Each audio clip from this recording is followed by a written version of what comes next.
സൂര്യപുത്രനായി ജനിച്ചിട്ടും സൂതപുത്രനെന്ന് വിളി കേൾക്കേണ്ടി വന്ന കൗന്ദേയനാണ് കർണൻ. മുറ അനുസരിച്ച് ഹസ്തിനപുരി ഭരിക്കേണ്ടിയിരുന്ന പ്രഥമ പാണ്ഡവൻ, ദാനശീലത്തിൽ അഗ്രഗണ്യൻ.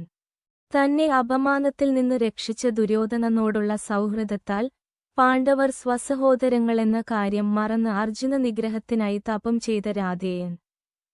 ഗുരുശാപത്താൽ അത്യാവശ്യ സമയത്ത് പഠിച്ച പാഠങ്ങൾ മറന്നുപോയി മരണം വരിച്ച പരശുരാമ ശിഷ്യനായിരുന്നു കർണൻ.